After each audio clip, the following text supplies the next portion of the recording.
Hi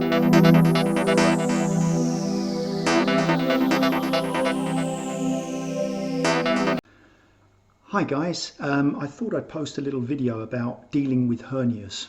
It's something that crops up a lot and something that becomes very common, especially for men when you get into your 50s. Hernias become more and more likely. Excuse me. And this is something that I experienced about a year ago when I had an operation for a double hernia. So not just one, but two hernias.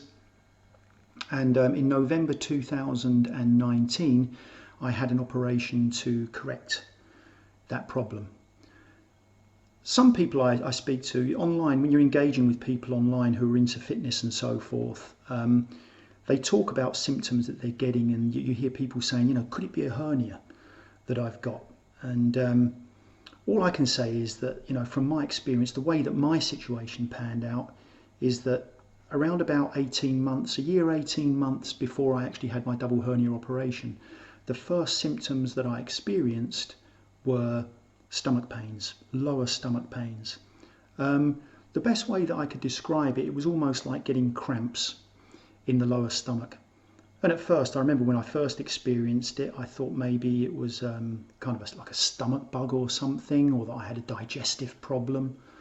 I do remember once being on holiday and sitting next to the pool, and I was having a cup of coffee or something. I can remember I was almost doubled up in pain in the lower abdominals. I actually had to take myself away from the family, away from the table, and I had to go and just sort of stand and lean on a wall for a little bit because the pain in my stomach was so intense. And at that point I thought, hello, there's something not quite right here. And obviously when you get things like that happening, it can be quite worrying and it plays on your mind a lot.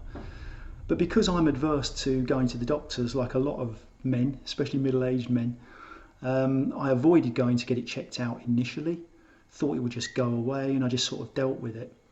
But it kept coming back. It wasn't a constant thing. It was this occasional intermittent pain that I was getting in my stomach.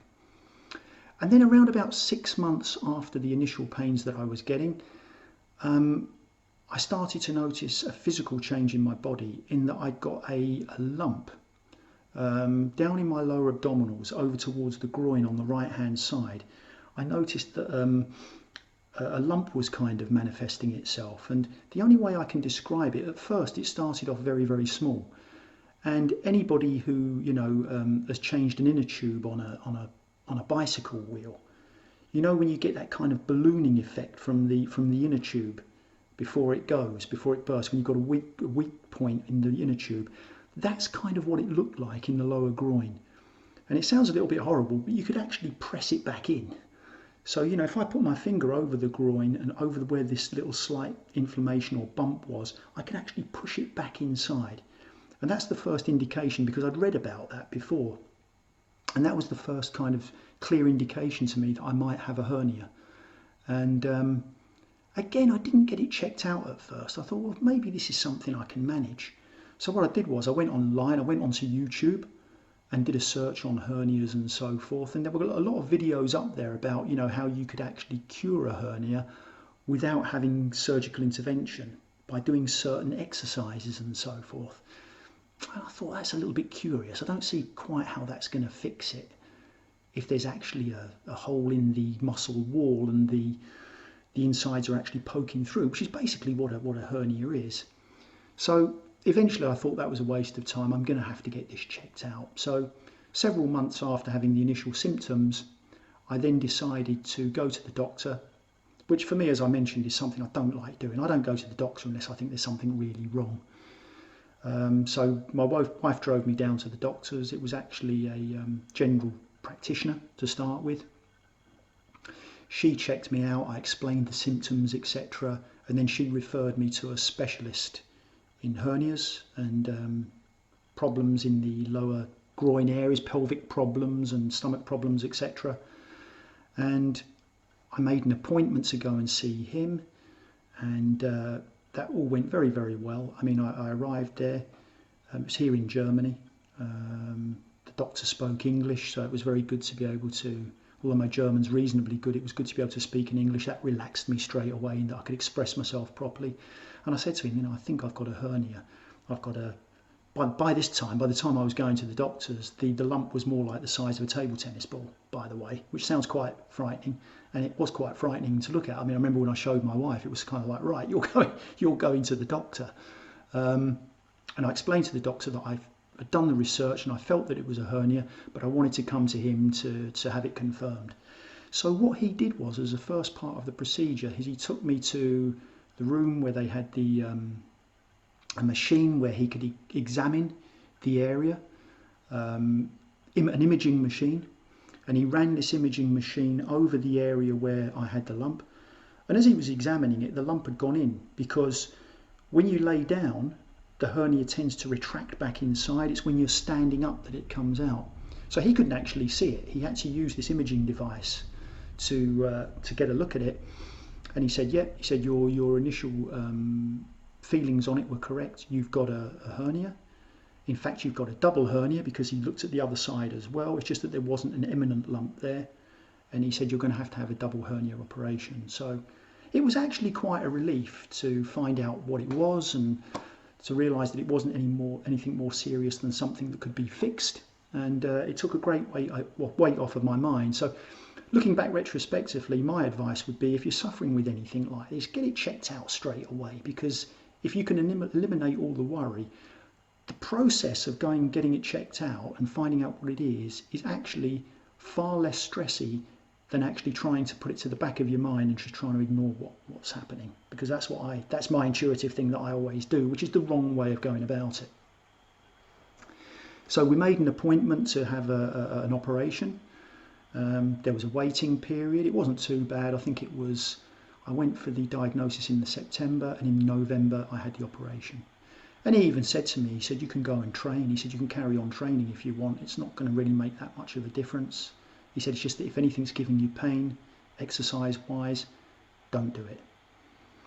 So that's the way I carried on. I just trained very, very lightly after the diagnosis, and then built up to the actual operation itself.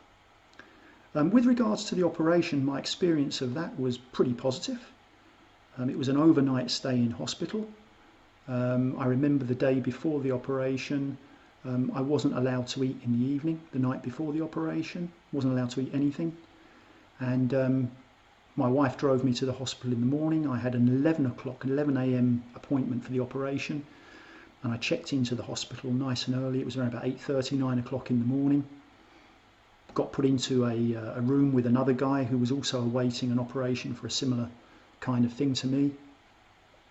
And I was told that it was going to take around about 2 hours before my operation. That kind of speeded up very quickly, and within half an hour, somebody must have dropped out or something. Within half an hour, I was being wheeled into the operating room, or the pre-operating room, which is where you get the meds, the general anaesthetic, which knocks you out. So they put a vein into your arm to put a kind of a calming chemical into your body to calm you right down before you go into theatre. And then I remember being wheeled into the theatre. The doctor who'd given me the diagnosis was waiting there with all the gear on and everything. And I said, hello, Mr. Evans, how you feeling? I said, well, I'm a little bit nervous. He said, don't worry, this is going to be all over very quickly. And the next thing I know is the anaesthetist is putting something over my face, a mask, and I was out. Like, it's the first time I've ever undergone general anaesthetic. So for me, the whole experience was completely new.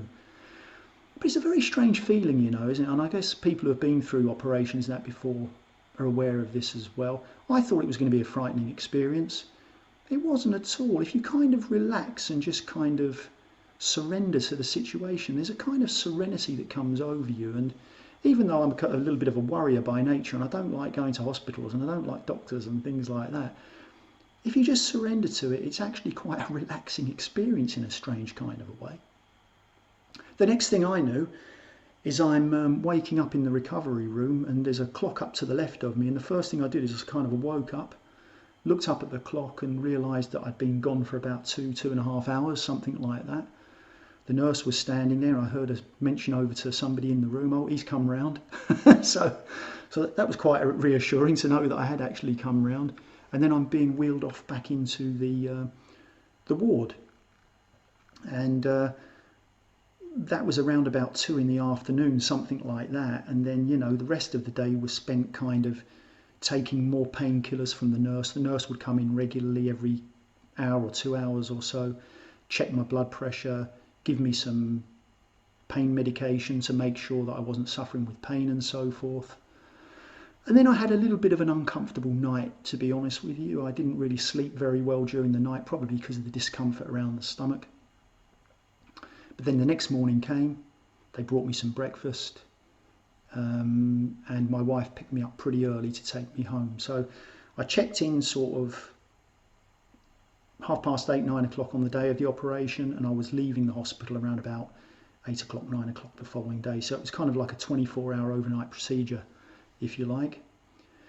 Quite a struggle to get down to the car, that's for sure. I know that the thing that struck me was there was quite a lot of pain around the midriff, and walking was very, very difficult. Getting into the car, it felt around about 78 rather than 58. I literally had to lower myself into the car and get in. Was given pain medication to take home with me as well.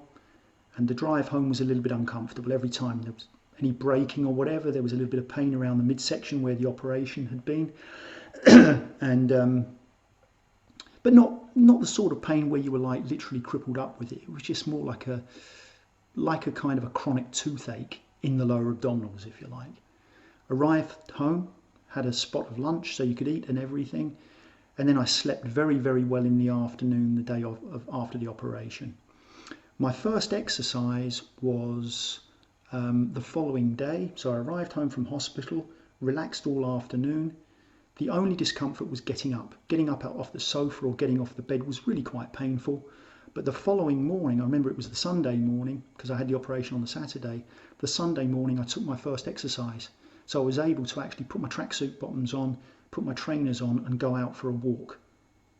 The only thing is that the walk was pretty challenging. I walked about a mile, but it was like small pigeon steps all the way through. The recovery process off the back of that was a steady improvement, just discomfort in the first couple of days, but after about a week the pain really started to alleviate until I could stop taking pain medications. I could go for a walk and get out off the sofa or out of bed without any assistance or without any pain. And I remember it was around about 2 weeks after the operation that I went back to the doctor who operated on me, and again he got the imaging device out and looked at the area and said, yeah, that's looking pretty good. What they do is they put a mesh in there. I had this kind of keyhole surgery where they insert a mesh into the groin area in the lower abdominals, and what it does is it acts like an internal weightlifting belt. It kind of straps everything in and stops it from sounds pretty grim, but it kind of stops everything from splurging forward. And he said that everything looked fine. And I remember saying to him, can I train? He said, yeah, be as active as possible. Just don't do anything that causes any pain. I said to him, can it reoccur again? And he said, yeah, that is a possibility, but it's probably unlikely. And here I am now sort of 14, 15 months down the line. And although I have to say, I do still get some discomfort in the lower abdominal area, but it's not kind of like a consistent, it's probably the mesh that's inside there moving around and so forth. And if I do some abdominal exercise, I do everything. As you see from the channel, I go running, I do abdominal exercises, I do stretching, I do weight training, and it hasn't impinged on that at all. You're completely unaware of it. It's not like when you're doing crunches or anything like that you're aware of something inside you. You're not at all. It's a very lightweight material that's in there apparently. And you do sometimes get a little bit of groin pain or a little bit of lower abdominal pain, but as I say, that's probably just the movement around there. But certainly, if I experience the sort of pain again that I had prior to the operation, I would just go back to the guy and get it checked out again. So, what I'm trying to say here is, guys, it's nothing to worry about hernia. If you've been in hospital for more serious things, going for a hernia is probably like just going and having a tooth filling. It's nothing at all. But for me, for somebody who'd never been in hospital before and had never experienced anything like that, I've always been very fit and healthy. It was a new experience, and I was worried about it. As already, everybody's a little bit apprehensive before going to hospital. That's inevitable. But all I can say is positive experience. Get these things checked out. It's made me much better with these things now. In future, if I ever get any symptoms of anything, I'll just go straight to the doctor. Get it checked out. It saves all the worry. And yeah, if you've had experiences of hernias, or you've got something that you're worried about, any comments that you want to put there, I'm more than happy to interact with you. If you want some advice on how I went through all of this process. And yeah, I'll see you on the next video, guys. So remember, don't be afraid of the doctor. Keep moving forward, onwards and upwards. I'll see you on the next video. Take care.